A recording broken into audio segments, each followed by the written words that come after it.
Hola, ¿qué tal, queridos amigos? Sean todos ustedes bienvenidos a su gustado programa Apuntes para la Historia de la Masonería en México con el maestro Carlos Ramos Avilés, anfitrión. Él es el anfitrión, él es el titular. ¿Cómo está? ¿Qué tal? Hago la aclaración porque algunos amigos pensaban que era mi programa y no es cierto. Aquí el mero es el maestro Carlos Ramos. Gracias. Y bueno, pues yo soy su servidor, Norman Patrón. Es un placer tenerlos a todos ustedes. Recuerden que nos pueden escuchar a través de Radio Liberal México y por supuesto ver este video en la página de www.youtube.com/Radio Liberal México. Queridos amigos, pues vamos a dar inicio. Hay temas importantes, ¿verdad, profesor? Claro. ¿De qué vamos a platicar en esta ocasión? Bueno, hay fechas que conmovieron al mundo, pero que fueron muy significativas para México. En la época de la Nueva España influyó mucho el 4 de julio de 1776 y el 14 de julio de 1789. Pero antes hubo situaciones antecedentes que de alguna manera desembocaron en esas fechas. Vamos a hablar de eso. Y como consecuencia, sí, eso llegó a México. Evidentemente, 4 de julio, Día de la Independencia de los Estados Unidos, 14 de julio, Día de la Revolución Francesa, ¿no? Sí, la toma de la Bastilla. Exactamente. Bueno, muy bien. Resulta que las comunicaciones en un principio eran muy pequeñas y eran nada más de los ríos fluviales y alrededor del mar. Pero con el descubrimiento de América y con la navegación de circunnavegación de los portugueses para llegar a la India, entonces dio una magnitud y vieron que el mundo no era cuadrado ni plano. Sí. Entonces la navegación tuvo una influencia muy fuerte en la ciencia, pero sobre todo empezó la lucha de los laicos, de la laicidad, que era la sustitución del primado del reino de Dios por el reino de la cultura. Fue un duro golpe demostrar que la Tierra era redonda, ¿no? Sí. O sea, ya se iba parte de esa credibilidad de que era plana, que estaba sostenida por una tortuga y 4 elefantes, ¿no? Sí, fue la ciencia enfrentarse a lo que era el conocimiento aristotélico. No más que aristotélico, ptolomaico, de la iglesia. Sí. Pero hay unas palabras que influyeron mucho, que dice: sin justicia no puede haber libertad, sin ley no puede haber justicia. Eso se manejaba mucho a partir de 1598. En 1598 los masones caballeros, son masones especulativos, son nobles, que no son constructores como era antiguamente la masonería. Tiene otro nombre. Entonces los masones caballeros fundan la logia más antigua del mundo en 1598 en Edimburgo, Escocia. Y allí en esa logia la va a visitar Robert Morey y Anderson. Robert Morey, 50 años antes de la fundación de la Gran Logia de Inglaterra, funda la Real Sociedad, donde hay igualdad para todos los socios de la Real Sociedad, donde se va a hablar de ciencia, no se discutía la religión ni la política. Inclusive el científico y genio de la manzanita ahí estuvo. O sea, ¿se hizo Newton? Exactamente. Ahí estuvo en esa logia. Y es muy amigo de Robert Morey. Entonces, en ese momento en Inglaterra existía una monarquía parlamentaria y en los demás reinos era una monarquía absoluta. La Gran Logia de Inglaterra se funda el 24 de junio de 1717 en un solsticio de verano y su primer gran maestro es Anthony Sayer. Y Anderson, el que hace las constituciones sobre las que nos vamos a reglamentar, no es la única ni es la primera. Hay 11 constituciones desde la época del rey Jaime del año 600, pero la que nosotros manejamos es la constitución de Anderson, se es aplicada a partir de 1773, pero es muy importante hablar de que estos personajes estuvieron en la logia de Escocia y después 3 logias fundan la Gran Logia de Inglaterra. Una pregunta, el término masón es de qué origen es? Francés. Pero en ese entonces se llamaban masones como tal. Francmasón. ¿Lo adquieren aún estando en Escocia? Sí, porque recordemos que los escoceses tuvieron un trabajo y un tratado muy fuerte con Francia, porque parte de Escocia era católica, después se volvieron puritanos, y el rey Carlos I y el rey Carlos II, primero es el decapitado, y su hijo, que llegan a ser los grandes maestros de la orden, viven en Francia. Entonces hay un afrancesamiento en ciertas palabras, pero ya se les llamaba francmasón. Que mesón es casa, ¿no? Ajá, masón. Bueno, claro. Sí, masón es caso. Ajá. Pero este es masón. Masón. Constructor es albañil. Ese es. Entonces, antes los masones eran aplicados. Ajá. Todos eran constructores y eran iniciados. Construían las grandes catedrales, las grandes fortalezas. Inclusive el rey Jacob manda a sus oficiales que se inicien. Jacob, el rey Jacob, es el padre de Carlos I, el que es decapitado por Cromwell. Entonces a sus oficiales los manda a iniciarse a esa logia para que aprendan el arte real y la construcción y empiecen a desarrollar las fortalezas de los británicos. Ahora, en esos momentos, en el siglo XVIII, se da un impulso a la investigación, a la observación, a la medición y sobre todo a la aplicación del método científico. Ya desde del siglo anterior, René Descartes había aplicado el método científico, pero hay otro que también aplica el ¿Bacon? Exactamente. Roger Bacon. Exactamente. Ahora, y se dan nuevas clases. Da un avance de la ciencia, sobre todo en la navegación, porque necesitaban equipo más avanzado para poderse guiar. En los molinos se dan los engranajes por la física. Sí. Y entonces la primera fuerza que manejan es la hidráulica. Y ahí viene una ley física. Y viene también la experimentación. Pero se vienen a dar nuevas clases que se conforman por médicos, profesores, arquitectos, hombres de letras, abogados, clérigos medios y oficiales aristócratas. Inclusive un oficial aristócrata francés va a pelear en la Revolución de los Estados Unidos.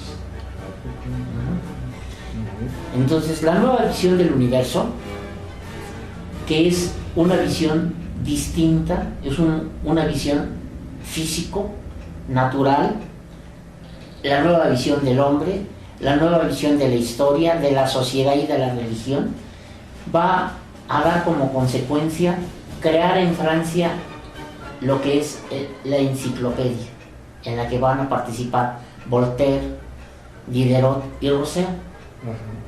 Ahora, Locke nos dice que los hombres son libres e iguales por naturaleza. También nos dice que la revolución se justifica cuando los actos de gobierno son contrarios al pacto original. Claro. Pero esto que estamos hablando se hablaba en las logias, en la logia de Inglaterra. No están hablando de política, están hablando de ciencias, de situaciones, de moral, en fin. Sí. Ahora, Montesquieu proponía que el poder debería dividirse en 3 aspectos: legislativo, judicial y ejecutivo.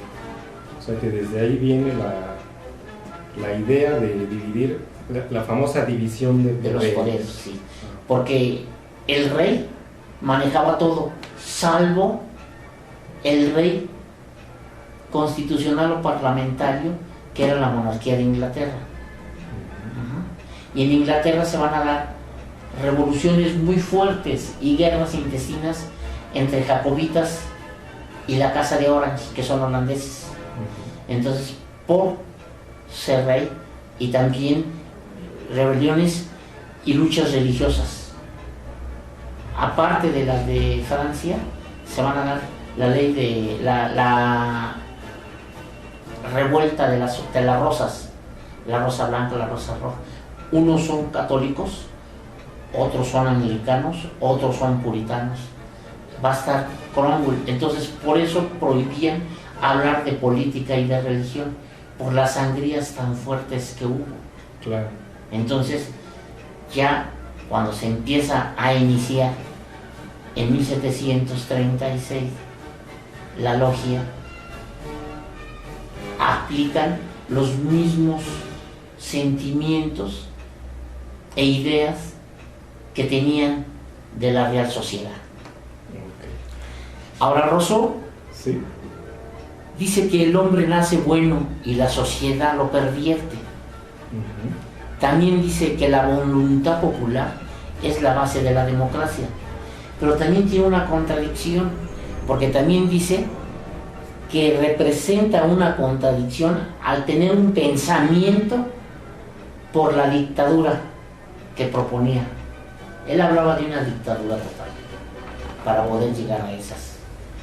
Pues muy bien, maestro. Pues esto es muy interesante. ¿Qué le parece si nos vamos a nuestro primer corte y seguimos aquí en Apuntes para la Historia de la Masonería en México? Está muy interesante este tema, la raíz de la Revolución Francesa y también las repercusiones que hubieron aquí en nuestro país. Regresamos, están en Radio Liberal México. Hola, nosotros somos sus amigas Monse y Michelle y los invitamos a que nos sintonicen en nuestro programa Juventud Fénix Ahead a través de Radio Liberal México. ¡Los esperamos!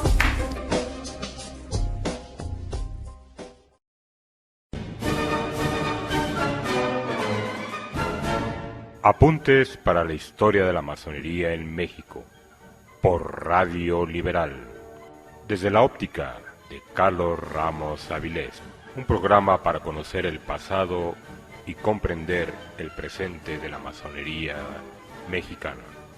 Todos los lunes por Radio Liberal México, voz al libre pensamiento.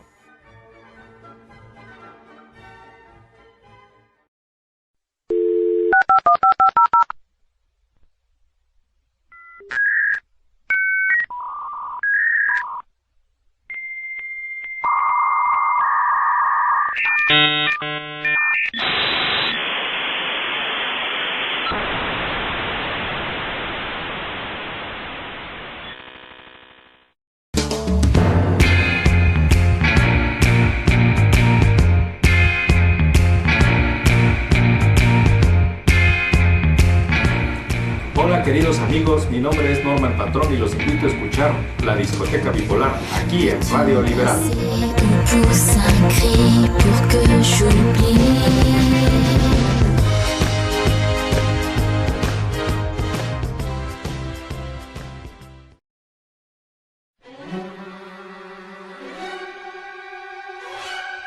Arturo Ferio Ortiz y Félix Martínez Olivares. Los invitamos todos los jueves al programa Evidencias y Reflexiones por Radio Liberal México. Un programa de análisis del contexto social. Nosotros ponemos las evidencias, usted hace la reflexión. Los esperamos.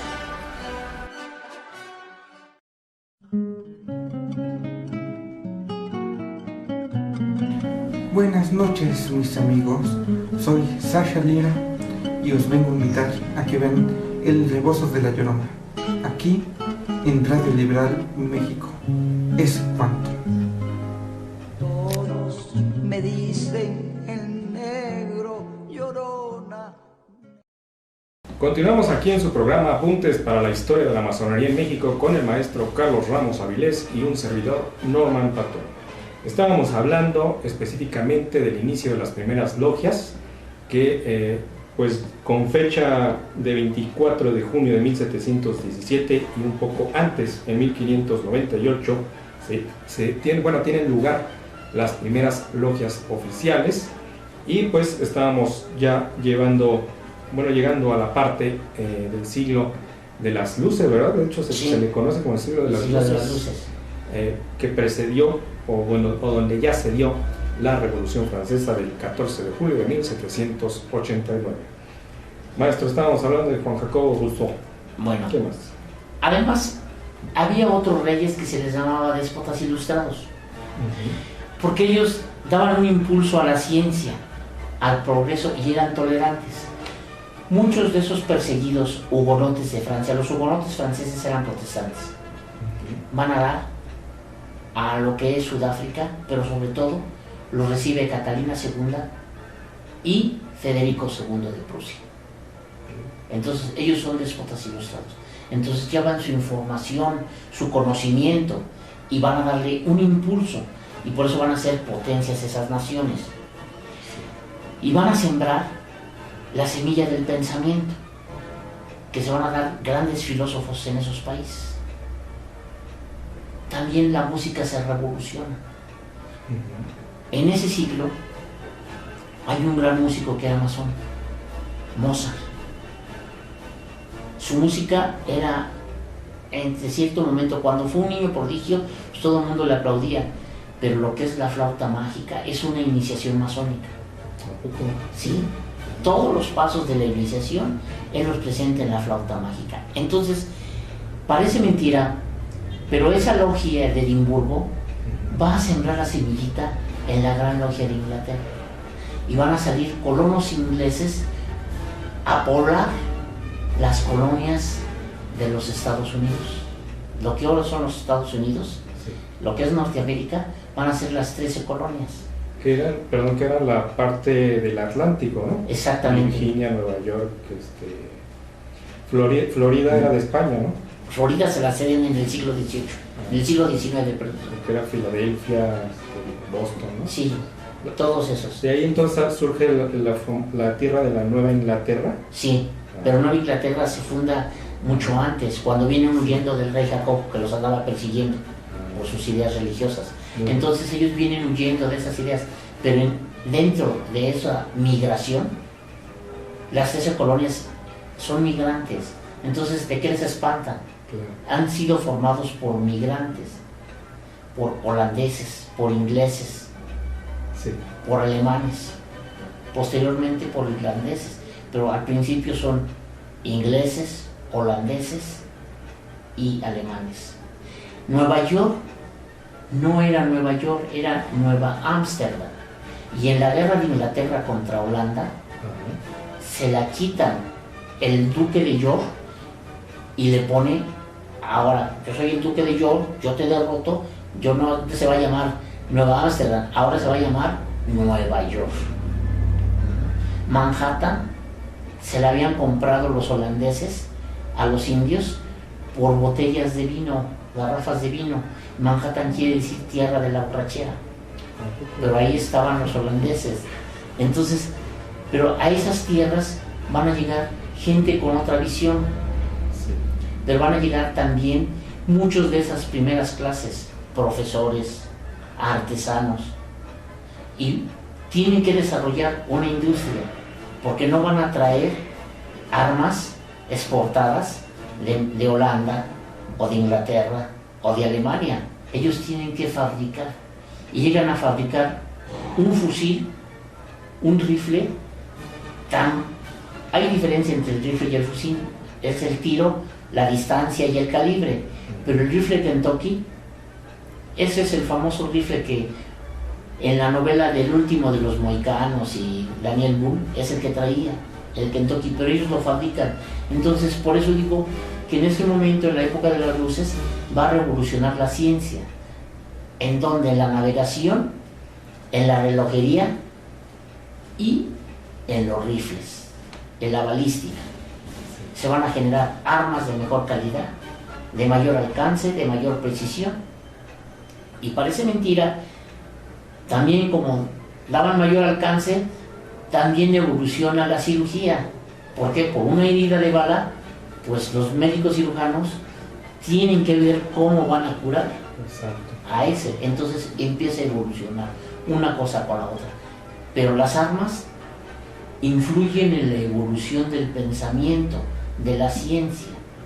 Tienen que crear arados, tienen que diseñarlos, no los van a traer, ellos los van a formar, los van a hacer, y eso es lo que nos van a llevar de ventaja con Hispanoamérica, que empiezan a crear primero en forma artesanal y después en forma industrial. Y empieza el gran adelanto. Ahora, la masonería en Estados Unidos maneja una actitud muy seria, muy rígida, en contra de la autoridad de Jorge III. Sí. Que él tenía una actitud autocrítica. Nada más, él se podía criticar, nadie más. Sí. Él se veía al espejo y decía si estaba bien o estaba mal. Si estaba bien peinado o mal peinado. Lo demás no le interesaba. Entonces emite unos decretos. El decreto del azúcar y miel de caña de las Antillas Británicas. No quiere que se cultive caña de azúcar en las colonias, en las 13 colonias. Quiere que compren en sus plantíos de las Antillas Británicas, que le compren el azúcar y la miel ahí, y el ron. También el derecho que les quita en función de que no pueden plantar el té. Ellos tienen que comprar el té. Y en Boston, antes del 4 de julio, los jóvenes se pintan de pieles rojas, asaltan el barco que llevaba el té, lo lanzan a la bahía y... Todos los cargamentos. Sí, y de ahí empieza la cultura por el café. Entonces, como parte de la cultura británica era tomar el té, entonces ellos deciden no tomar té y empiezan a tomar café para estar en contra de lo del rey. También da órdenes de cateo, de que sin restricción absoluta, así podían entrar a cualquier hora y en cualquier momento y catear cualquier casa. Les reduce el publicar, porque todas sus publicaciones tienen que ser grabadas. ¿Quiere decir grabadas? Que paguen un impuesto. También tienen que pagar un impuesto por documentos oficiales. Para hacer cualquier cosa tenían que comprar un documento oficial y pagar un impuesto muy oneroso. Les mete el derecho de aduanas. Les evita el que editen panfletos y periódicos. Y si quieren hacer panfletos y periódicos, tienen que emitir y comprar los timbres y los documentos fiscales. Entonces los empieza a coartar. Pero los colonos eran autosuficientes, inclusive apoyaron al rey en la guerra contra Francia de los 7 años. Entonces militarmente ya estaban organizados en milicianos. Los Rangers se fundan en esa guerra. Nosotros pensamos que el Ranger viene de Texas con el llanero solitario. No. Los Rangers se fundan desde la guerra de los 7 años y traían un traje parecido al de los pieles rojas de gamuza, pero verde, para que se confundiera con los bosques.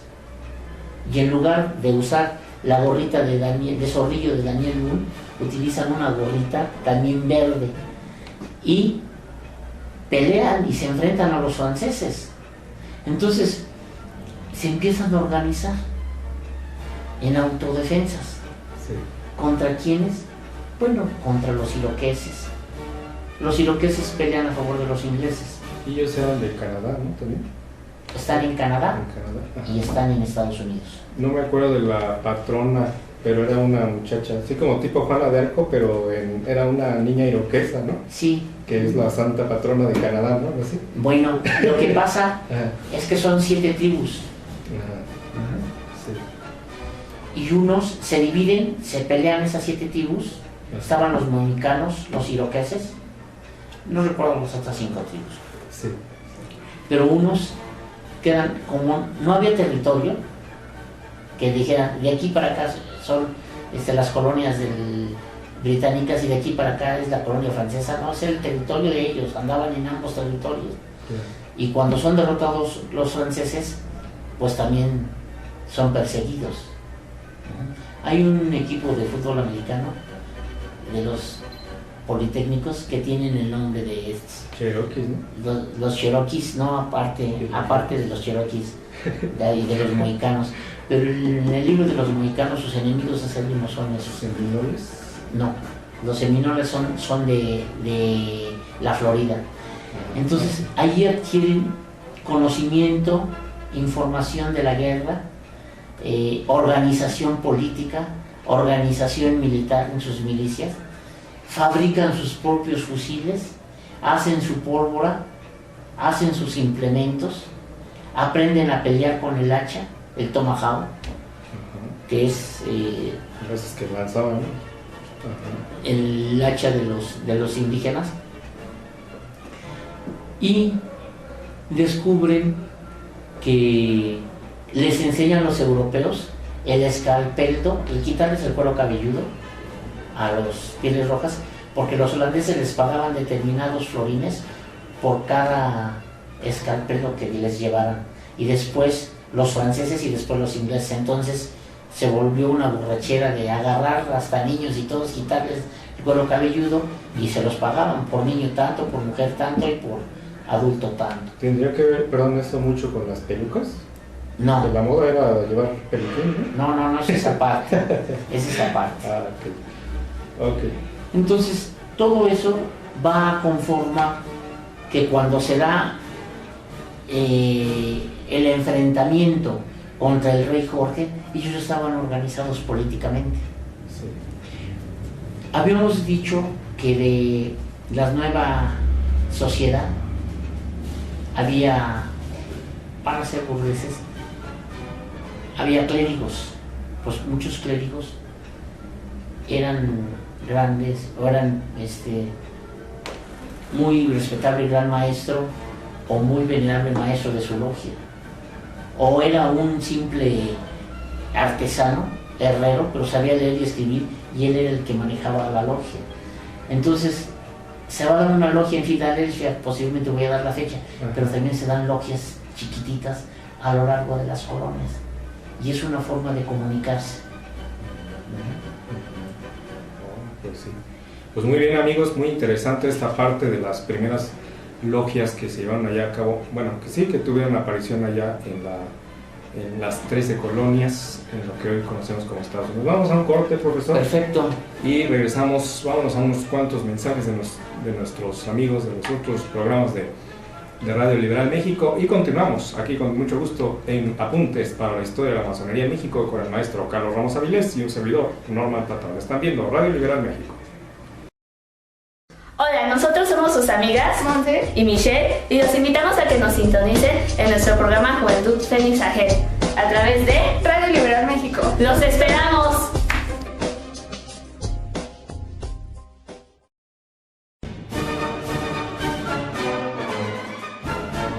Apuntes para la Historia de la Masonería en México por Radio Liberal, desde la óptica de Carlos Ramos Avilés. Un programa para conocer el pasado y comprender el presente de la masonería mexicana. Todos los lunes por Radio Liberal México. Voz al libre pensamiento.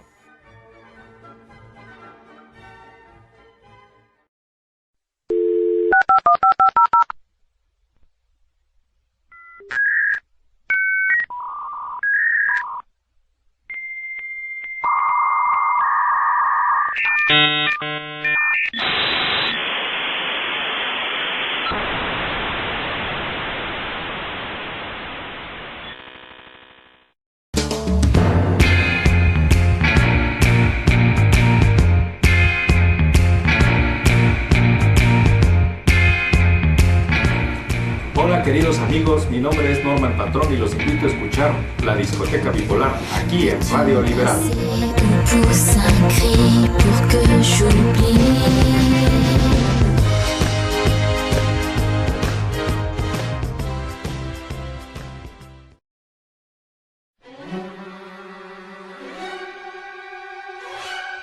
Arturo Ferio Ortiz y Félix Martínez Olivares. los invitamos todos los jueves al programa Evidencias y Reflexiones por Radio Liberal México. Un programa de análisis del contexto social. Nosotros ponemos las evidencias, usted hace la reflexión. Los esperamos.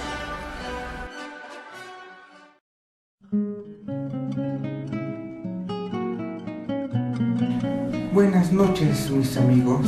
Soy Sasha Lira y os vengo a invitar a que vean El Rebozos de la Llorona, aquí en Radio Liberal México.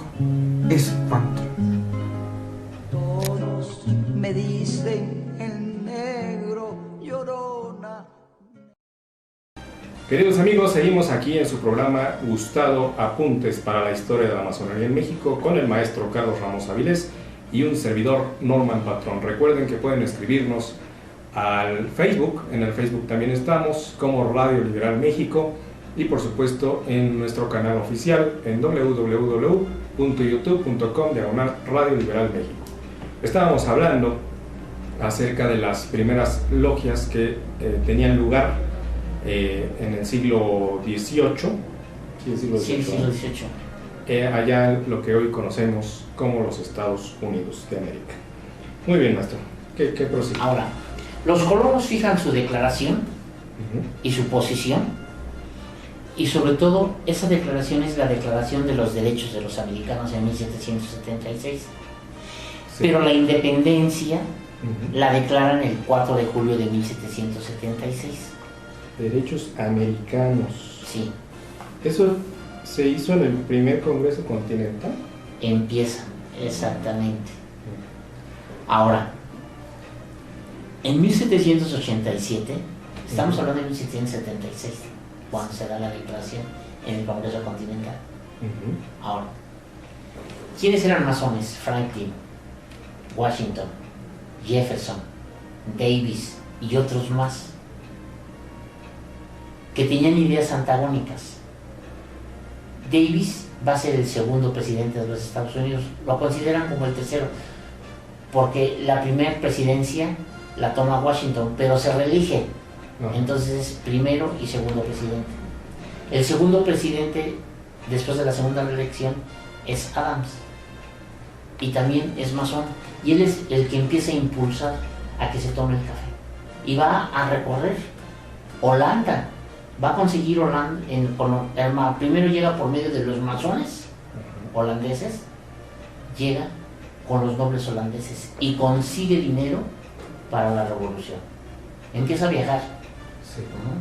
De hecho, pero tendría entonces algo que ver, por ejemplo, que el café que viene de África, el té viene de Asia, ¿no? De la India. O sea, sería para darles económicamente algún golpe, ¿no? Sí.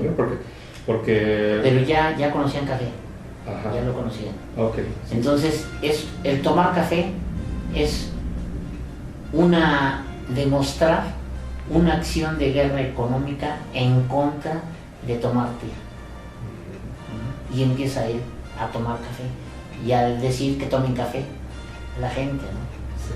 No era precisamente un anuncio o comercial, no, sino era vamos a tomar café y no vamos a tomar. Y entonces él empieza a ofrecer café en lugar de té. Y empieza a hablar por qué en contra del té. Pero él es embajador, primero cuando lo reconocen en Holanda, y consigue empréstitos de los banqueros holandeses para levantar a los Estados Unidos, empréstitos, dólares españoles que salen de México para el dólar. Y Franklin consigue el apoyo de Francia. Él era un personaje célebre, ¿no? Benjamin Franklin. Recuerdo que eran, cuando hacían sus viajes a Francia, pues sí eran personajes que, no sé, cuando viene alguien muy famoso y Sí. Ese revuelo, ¿no? Sí, pero también la gente no conoce mucho de John Adams. John Adams consigue el financiamiento económico. Sí. Y cuando mandan al embajador con el zar de Rusia, él manda a su hijo de 12 años, que habla muy bien el ruso, lo manda a Rusia como secretario del embajador de Estados Unidos con el zar, como intérprete a su hijo. Se desprende. También su hijo va a ser presidente de los Estados Unidos. ¿Quién es? John Adams, hijo. Bueno, entonces, en 1787 se da la Constitución, 11 años después. Y se organizan en 3 estados autónomos y federalistas ya. Nace el nacionalismo con ellos. Y después se incrementa con la Revolución Francesa. Y es el antecedente de la independencia en Hispanoamérica. De hecho, bueno, dígame usted si es cierto que el primer país donde se abole la esclavitud no fue Estados Unidos, incluso no fue México, fue Haití, ¿no? Exactamente. Ajá. Vamos a hablar de ahí. Ok. Entonces, sacan el respeto a los derechos naturales del hombre, ya, en el Congreso Continental de Filadelfia. Y consta que en Filadelfia hubo una logia cuyos registros datan de 1731. Entonces es una de las logias más antiguas. Sí, claro. ¿Todavía existe esa logia? Sí. Sí. De 1731 a 1801 nace el 31 de mayo de 1801, nace el rito escocés antiguo y aceptado en Charleston, que está situado en el grado 33, por eso son 33. Hay una señora que inclusive la sacaron en el Canal 11, que presenta unos monumentos de tumbas de masones ingleses en El Chico y en Pachuca, y que habla que el rito 33 es porque son los 33 años de Cristo. No, esas son pifias.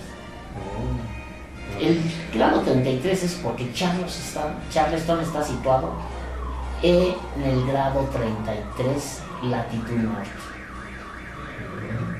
Entonces, él aumenta los grados. En Francia ya había grados, pero él aumenta el 33. ¿Por qué? Carolina del Sur. ¿Por qué se llama rito escocés si nace en Estados Unidos? Porque llevan la información. Hablamos de Escocia, ¿no? Ajá. Se trata de darle continuidad.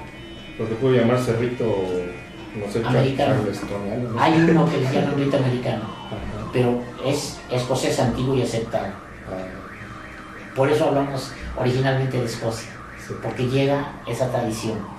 Pero en Francia elevaron grados, pero es Morin que en Charleston, Carolina del Sur, funda el grado 33. Además, hay un capitán francés, Grace de Til, que regresa a Santo Domingo para fundar, pero tiene que salir de Santo Domingo porque se da la revuelta y es de esclavos, y era una de las joyas de los franceses, y el azúcar les dejaba un dineral. Entonces dan un boicot contra Santo Domingo, que los negros le ponen Haití, pero antes era Santo Domingo. Entonces Grace va a Francia facultado con los documentos que le habían dado en Charleston, y funda con el Gran Oriente francés. Y tiene que ver con nosotros, porque el Gran Oriente francés va a ser el que le va a dar la carta patente al rito nacional mexicano. Ahora, en Francia, bueno, eso es Estados Unidos, se da el movimiento, derrotan a los ingleses, inclusive el hijo de Benjamin Franklin está en contra de los independentistas, sale de Estados Unidos y se va a Inglaterra, y va a ser un dolor que siempre va a tener Benjamin Franklin, que su hijo combatió contra los americanos. Pero qué irónico, ¿no? Sí, pero así será. Claro. Y por el triunfo de la independencia de los Estados Unidos, entonces van a tomar el poder en la Cámara de los Comunes los liberales, y hacen a un lado a los Tories. Sí. Ahora en Francia, el reino lo sostenían los campesinos. Los nobles no pagaban impuestos, tenían tribunales propios, lo mismo los curas, exigían contribuciones muy altas y onerosas a los campesinos, y la economía descansaba en ellos, en la clase campesina. Hay una nueva clase también, como la que ya hablamos, los burgueses, Sí. que son profesionistas, comerciantes, banqueros, periodistas y abogados. Pero también están artesanos. Y los artesanos estaban afiliados en cofradías, que a esas corporaciones se les denominaban gremios. Pero como eran también cofradías religiosas, el santo patrón, cuando llega la masonería, pues se les hace más atractivo. Dicen,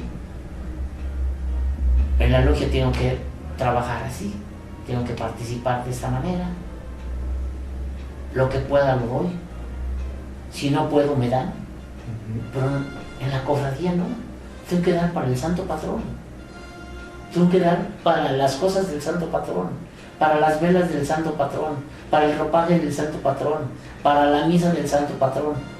Entonces, de alguna manera, las cofradías prepararon a que los artesanos fueran ingresando a las logias.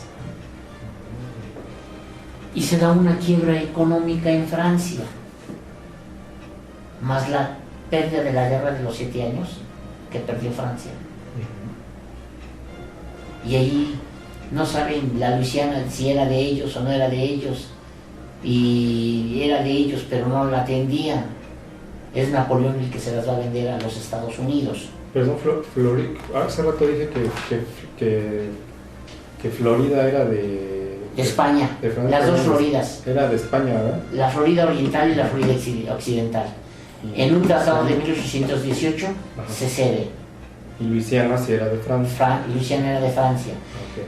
Y en ese tratado le permiten a los súbditos españoles de habla inglesa, pero católicos, trasladarse a Texas, que va a ser el principio de la pérdida de Texas, en 1818.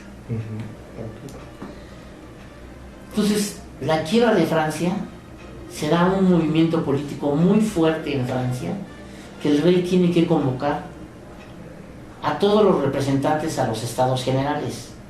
Y los estados generales lo formaban los nobles, el clero y los burgueses.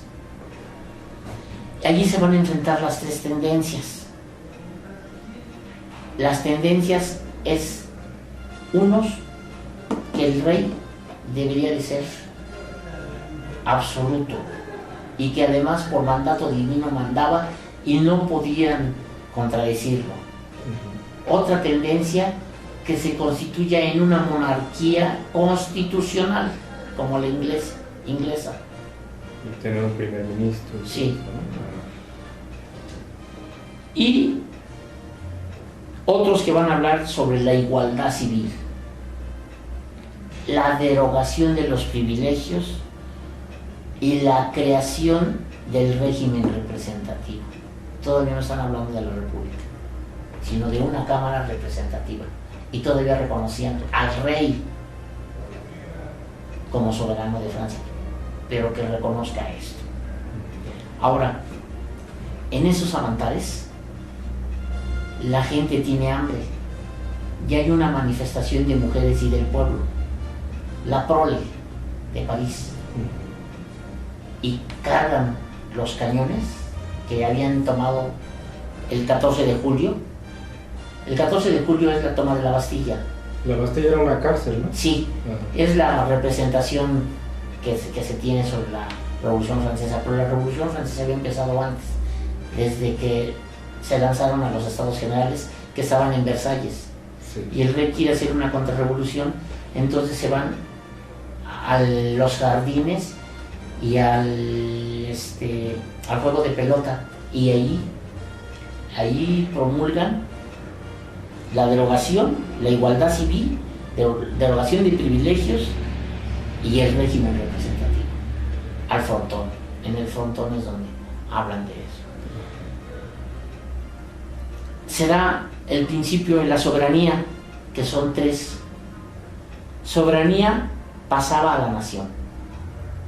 El rey cedía a los representantes de la nación el poder legislativo, y las reformas procedían de la asamblea y no del rey. Son las 3 tendencias políticas que se imponen. Pero después de la toma de la Bastilla hablamos de una marcha que organizan las mujeres y la plebe, y llegan a Versalles, decapitan a la Guardia Suiza, porque el rey no tenía soldados franceses, pagaba a mercenarios prusianos y sobre todo hansianos, pero suizos, era la Guardia Imperial. Entonces sus cabezas los ponen en picas y así entran a Versalles. Y van marchando y gritando: queremos pan, pan, pan, pan. Entonces cuando los oye la reina, María Antonieta, dice: ¿por qué no les dan pan? Dice: es que no hay pan. Bueno, dice, si no hay pan, que coman pasteles. Entonces se da el enfrentamiento muy fuerte. Claro. Y cuando llega el rey, en ese momento lo pudieron haber decapitado. No después con la guillotina, ¿no? Pero todavía le tienen respeto. Y el noble que peleó en los Estados Unidos lo conduce, porque ya no quiere que esté en Versalles, sino que se vaya a París, a las Tullerías. Entonces... Sí, porque París está, bueno, Versalles está cerca de París, ¿no? Sí, Ajá. pero no querían que estuviera ya en Versalles. Ajá. Entonces, que se vaya a París. Entonces, el rey acepta ir con la familia. Entonces le dicen que a partir de allí, aparte de rey, es el ciudadano Capeto, Luis Capeto. Entonces llega a París, la muchedumbre ven que llega el rey, quitan los caballos de su carruaje, él se espanta, pero la muchedumbre de París lo aclama y jala la carroza hasta las Tullerías. Todavía había respeto por el rey. Va a ser después, en la época del terror, cuando con Robespierre. Ahorita vamos a ver. Sí. Sí. Entonces, se dan en esos momentos los derechos del hombre y del ciudadano, que son libertad de propiedad, seguridad y resistencia a la opresión. Los hombres nacen y viven libres e iguales en derechos, libertad de hacer lo que no dañe a otros. La ley es la expresión de la voluntad general. Todos los ciudadanos tienen derechos y tienen el derecho a contribuir personalmente a la formación de la ley y también a la protección del país. Nacen las milicias, nace el Ejército Nacional. Todos los ciudadanos son iguales ante la ley. Nadie puede ser detenido o encarcelado sino en caso determinado por la ley.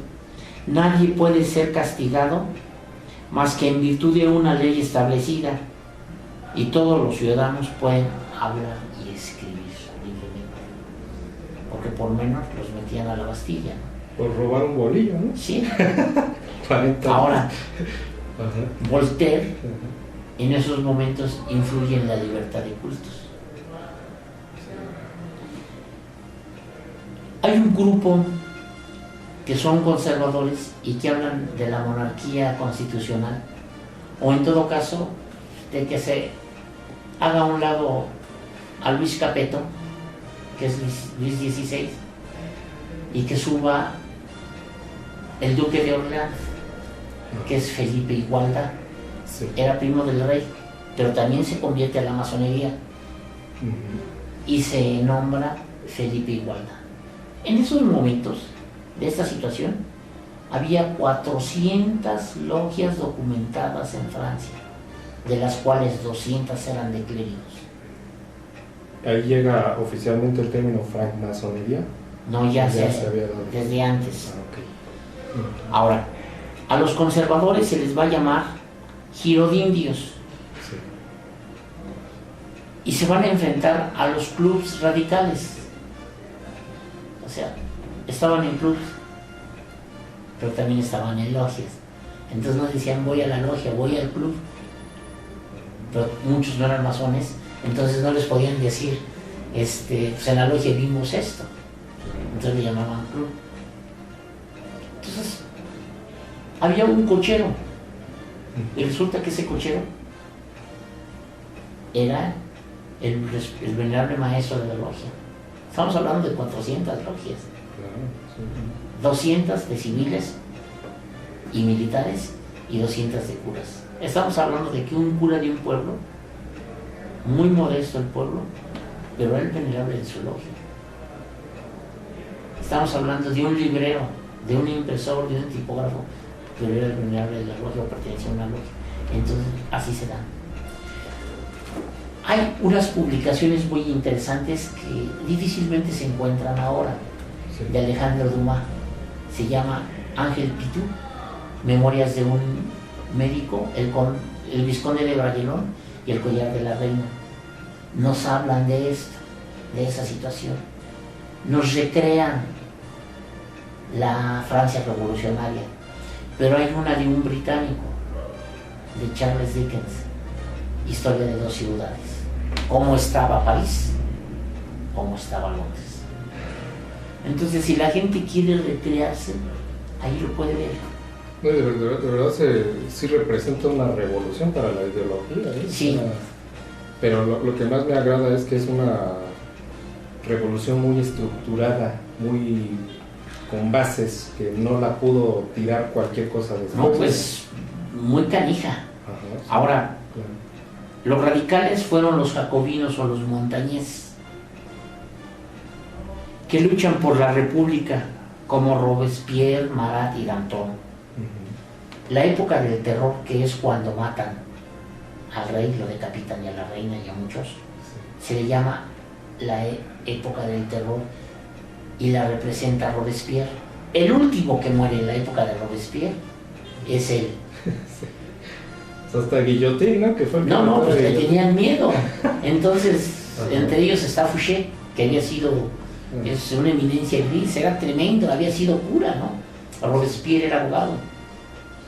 Entonces Fouché se organizan de tal manera que cuando lo van a detener le meten un balazo en la boca y le sale por la mejilla, así a boca de jarro. Entonces no podía hablar, le amarran la boca y herido lo llevan guillotinado y ¡paz! Ahora, la guillotina la mejora Luis XVI. El doctor Guillotín, de ahí se deriva el nombre de guillotina, diseña la guillotina para que sientan algo caliente y sea rápida la muerte, no sufran. De hecho dicen que después de que le cortan la cabeza a uno, todavía 20 segundos después de que cae al canasto, tiene conciencia la cabeza. Sí, es cierto, abre los ojos y la cabeza. Entonces, pero era en péndulo. Entonces, cuando se le enseñan a Luis XVI, dice, no, dice, va a sufrir. Luis XVI no era buen gobernante, pero era excelente relojero. Él no quería gobernar. Él soñaba que lo dejaran con sus hijos y con su taller de relojero. Entonces no era ningún tonto. Sí, de hecho, para ser relojero en esa época no era tonto, simplemente no era político. De hecho, recuerdo que en el Palacio de Versalles cada cuarto tiene un reloj y hay un señor que diario se para a ajustarlos todos los relojes del Palacio de Versalles. Sí, pero él diseñó, entonces les dice, no, así va a sufrir la gente, háganla diagonal, y él les modifica la guillotina y la hacen diagonal. De hecho, me viene a la mente que, por ejemplo, la guillotina dejó de usarse hasta casi los años 80 ¿sí? en Francia, si no mal recuerdo, con François Mitterrand, que él dice que ya. Hasta ahí. Ajá, sí. Ahora, se da en 1789 la toma de la Bastilla, pero desde un pocos años antes, 1 o 2 años, empieza la revolución. Sí. Pero la Constitución se da hasta 1795. Sí. Y le da el poder en 1795, no me equivoco, en 1795 la Constitución le da el poder al directorio, que es cuando entra Napoleón. Pero un año antes fundan y constituyen el Conservatorio Nacional de Artes y Oficios para los adultos. Vamos a un corte, ¿no? Sí, claro que sí. Estamos intensos acá con este tema tan apasionante. Queridos amigos, estamos en Apuntes para la Historia de la Masonería de México. Regresamos en un momento. Están en Radio Liberal México. Hola, nosotros somos sus amigas Monse y Michelle y los invitamos a que nos sintonicen en nuestro programa Juventud Fénix Agel a través de Radio Liberal México. ¡Los esperamos!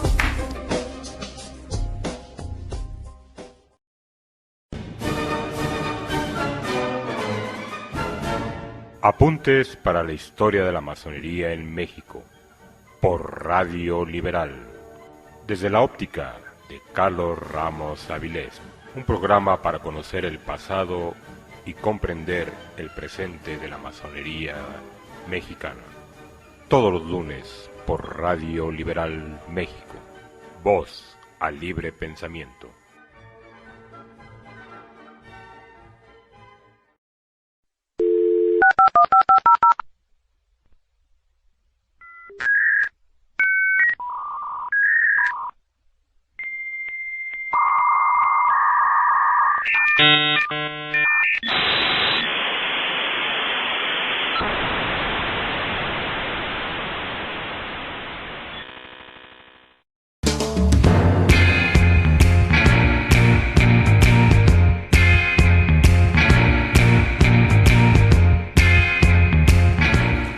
Hola queridos amigos, mi nombre es Norman Patrón y los invito a escuchar La Discoteca Bipolar aquí en Radio Liberal.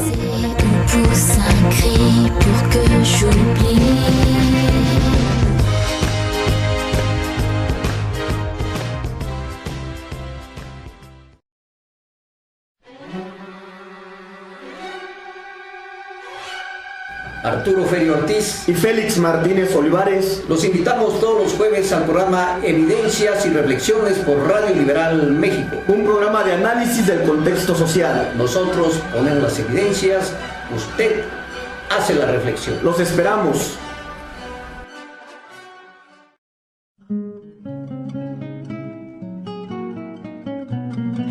Buenas noches, mis amigos. Soy Sasha Lira y os vengo a invitar a que vean El Rebozos de la Llorona, aquí en Radio Liberal México. Es cuanto. Todos me dicen el negro Llorona. Bueno, pues continuamos queridos amigos en este programa de Apuntes para la Historia de la Masonería de México con el maestro Carlos Ramos Avilés y un servidor Norman Patrón. Estamos hablando bueno, ya está finalizando julio, pero estamos hablando de este tema tan apasionante que es la Revolución Francesa. Entonces quedamos, profesor, de que 1795 ya se da por hecha la primera constitución de la... No, ya estaba hecha. Okay. Ya estaba hecha. En 1795 la Constitución le da el poder absoluto al directorio. Pero es la primera república, ¿no? Porque, por ejemplo, hasta Charles de Gaulle es hasta la quinta, sexta república, ¿no? Es la primera república de Francia. La primera, ¿no? Ajá. Sí, Okay. en Francia es la primera república. Sí. Bueno, pero estos acontecimientos del siglo XVIII van a influir en la Nueva España y van a influir en España. Sí. Estamos hablando de los artesanos. Llegan artesanos con un virrey y van a modificar la forma del artesanado en la Nueva España. Para el artesano solo existía como artesano si era miembro de alguna cofradía gremial, ya lo hablamos anteriormente. Por esa membresía de ser artesano, adquiría los derechos y obligaciones sociales de los que era titular del gremio. o a la corporación social y que tenía reconocimiento formal dentro de la sociedad. Si yo operaba a mi libre albedrío, no me iban a reconocer como artesano. Tenía que pertenecer a las artesanías, a los artesanos, al gremio, por así decirlo, al gremio. Si era freelancer, no era... No. No, era pirata. Bueno. Sí. Y van a llegar artesanos que van a influir en México, en la Nueva España, en la Ciudad de México, directamente, en Guadalajara, en Puebla, en Toluca, en Jalapa. Sí. Y la Gran Logia de Inglaterra, que ya hablamos que se fundó en 1717, tuvo 4 logias en España, 2 en Gibraltar, una en Madrid y una en Cádiz. Iniciaban a españoles que dominaban el idioma inglés en Gibraltar. En Madrid y Cádiz trabajaban con el idioma español, pero también trabajaban con el rito de York en las de Gibraltar. Ahora, es en 1726 cuando se funda y se establece la primer logia en Gibraltar, y poco, no pasa de terminar ese año cuando se funda una segunda logia, que es cuando entran los españoles que hablan el inglés. Sí. En 1739 se funda en Andalucía la Gran Logia Provincial de España. 1739. Cuando estamos hablando de Andalucía, estamos hablando de la ciudad de Cádiz. Es muy importante esa ciudad y ese aspecto, porque ahí se va a dar la Constitución de 1808 y de 1812. En Cádiz, y la revuelta para darle el reconocimiento al rey. Entonces, pues algo tuvieron que ver los hermanos. La Nueva España mandó primero 15 diputados a las Cortes de Cádiz. De esos 15 diputados, 13 se iniciaron en la masonería, que en su programa y a su debido tiempo vamos a decir quiénes son. Entonces, pasa el tiempo, se dan las reformas borbónicas en la Nueva España. En 1760, el conde de Aranda, un español, logra ser el gran maestro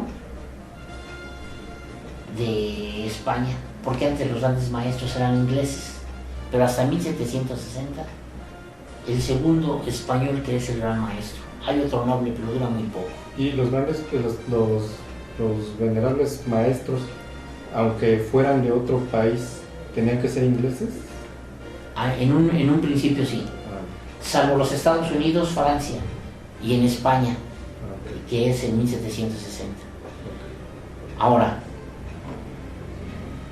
en la Nueva España, como decimos, se dan las reformas borbónicas. En 1766, 1771, se da la expulsión de los jesuitas, que se dan motines por la expulsión. En 1773 se establece la lotería en la Nueva España con Joaquín de Montserrat. Bucareli, el virrey de Bucareli, en 1775 inicia el libre comercio entre España y las Indias. Entonces le dice, ya no es posible seguir con esta opresión, tenemos que darle, porque los piratas holandeses están llevando las ganancias, que fueron los ganones del contrabando. En 1790, Revillagigedo ordena el censo. Bueno, entonces,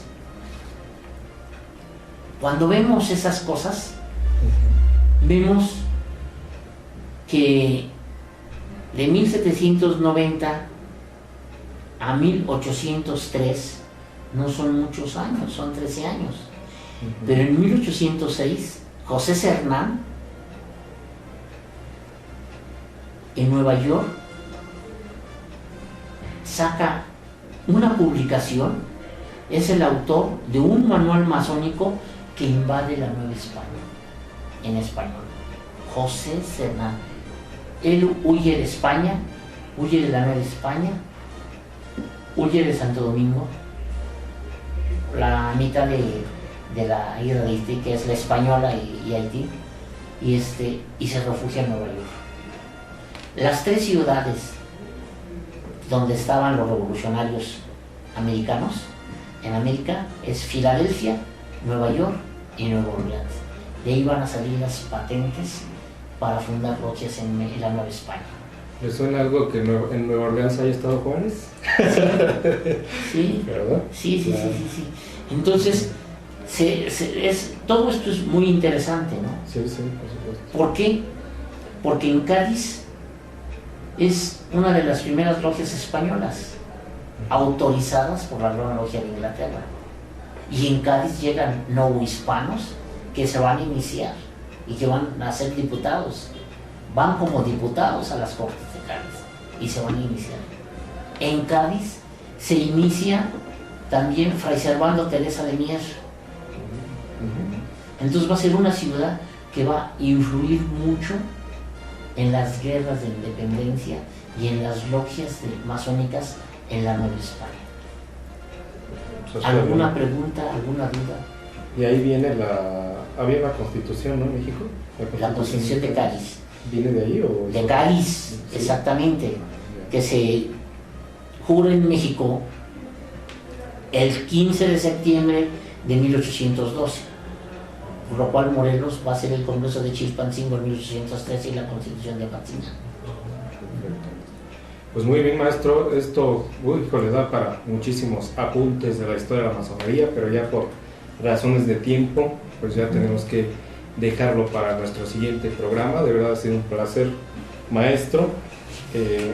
Bueno, recuerdo también que hoy, justamente hoy que estamos haciendo este programa, hoy día 30 de julio, fue apresado Miguel Hidalgo. No, fue asesinado. Fue asesinado. Sí. Sí, porque en marzo, ¿no? Fue cuando lo apresaron. Lo apresaron el 21 de marzo.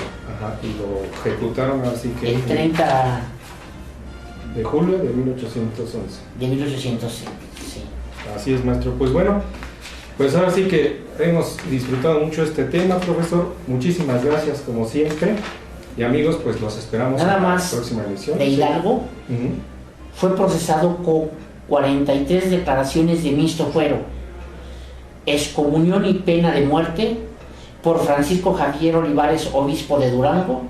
Fue Francisco Fernández Valentín quien con sádica paciencia ejecutó la realización de la ceremonia raspando las manos, las yemas de los dedos, así como su cabeza. Bueno, después es el próximo programa, ¿no? Sobre Hidalgo. Nos da para mucho tema, profesor, y por supuesto, ahora sí que decir liberté, égalité, fraternité. Así Muchas sea. gracias. Así sea, amigos. Muchas gracias, profesor, un gusto como siempre. Amigos, hasta pronto. Esto fue Apuntes para la Historia de la Masonería con el maestro Carlos Ramos Avilés y un servidor, Norman Patrón. Au revoir.